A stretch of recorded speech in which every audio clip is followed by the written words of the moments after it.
I just got a new package. It's from Aicoco. Yeah, the same guys who made this rotating AI webcam made another one. This is a 1080p version with some improvements, so let's take a look. The package looks smaller and much tighter this time around. Inside the box, you will get some pamphlet with, some basic information. I see that they are maintaining the same gestures as before to start tracking, stop tracking, and zooming. Let's see how the performance is. If it's anything like the past time, that's good enough. And there's the camera itself. It has some sort of a cloth material on top. Interesting choice. And I can see that it has 3 vents, which are presumably microphone vents. And it has a much more elaborate base. It has like 3 levels of adjustment. I think it's because this camera doesn't have like up-down movement, something similar to this camera has. The 2K version of the streamcam has up-down motor as well, whereas this one doesn't. So I think you'll have to set that manually. We'll test that out in a second. And inside the white box, yeah, it's just a Type-C cable. These cameras come with everything built into them, so there is no software or anything. They have all the AI smarts right inside them. So you can plug them into a PC or a phone or anything that can deliver power with the Type-C port, and they will work. When I plugged in my keyboard's cable, just because I was feeling lazy, it kind of wobbled around a bit and didn't seem to respond. I guess I have to use a better one. So here's a cable that came with the previous version of the camera. It does wobble around quite a bit because I think the camera is confused with the elevation. I think this thing has an accelerometer, which can detect orientation switch. We'll test that in a second again. Let's mount this on a monitor and see how it tracks me. The same kind of a gesture enables the tracking. You can see the LED turns green and it does move around, but it's not as smooth as my previous webcam they've given. The footage looks okay, and the biggest improvement that I'm really happy with is the frame rate. It can go up to 30 FPS, which was a huge improvement. This thing has 1440p, the previous version, but it's capped at 25 frames per second, which is not enough in my opinion for any kind of video recording.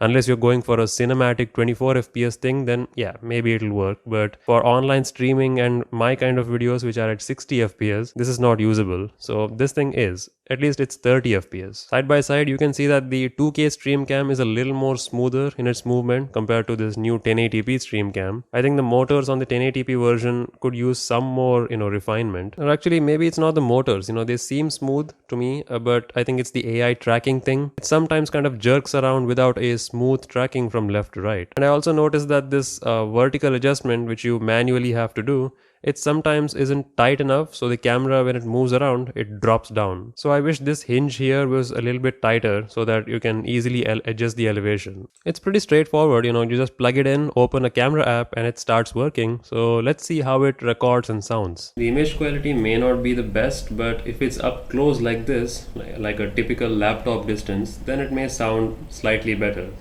Surprise, this webcam works as a webcam. It doesn't have a name exactly, it says AC400. They call this a streamcam as well, just like the other one. But the tracking, in my opinion, is a little bit too jittery, as you saw. It's not very smooth, The other cam, like the AC400, is pretty damn smooth, but this one, I don't know. So as you saw, this definitely has better microphones than the original streamcam 2K. That was one of my complaints. The microphone on this, even though it's pretty expensive, the mics were not good. This thing is actually pretty decent, especially when it's like within, half arm distance from you.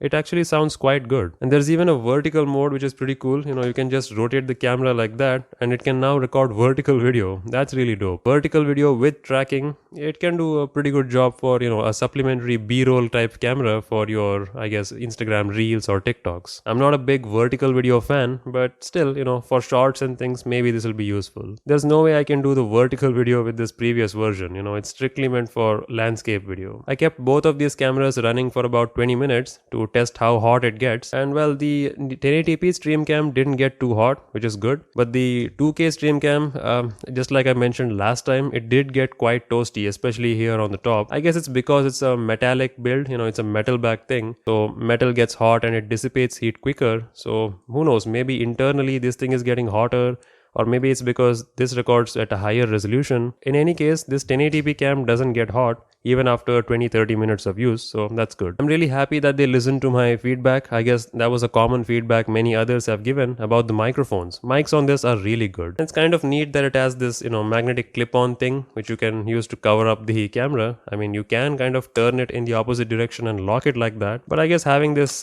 plate thing can protect the camera lens from dust. This thing is not built for that. It can get pretty dusty, whereas this will be safe from dust. So that's good. Only thing I would improve Aicoco is that, this movement thing. I'm not sure how you can improve this. It doesn't have any software, so I don't know if this can be like fixed with a software update or anything like that. Maybe a firmware update, I guess. Let me know if that's a possibility. But yeah, the movements are a little jerky when you have connected this. So if that's improved, then this thing is solid, really. I don't exactly know how much it costs. I'll leave it on the screen if I find out. Yeah, I mean, if it's around the $100-something mark, then it's a pretty competitive option given how many features it has. So if you're looking for a webcam with good audio and video quality that has some AI movement features to help you with some content creation, then yeah, I would keep an eye out for the AI streamcam from Aicoco. From a marketing perspective, I would recommend giving this a name, something like maybe streamcam Lite, and this can be the streamcam Pro. I'm just guessing, this has a better build quality, higher resolution, streamcam Pro and Lite. It's up to you. But yeah, that was an overview at the 1080p AI streamcam. Thanks Aicoco for this unit. I'm not sure what I'm gonna do with this. I have 2 of them now. Let me know if you'd be interested in some sort of a giveaway. But either way, that's it for now. I'll see you next time.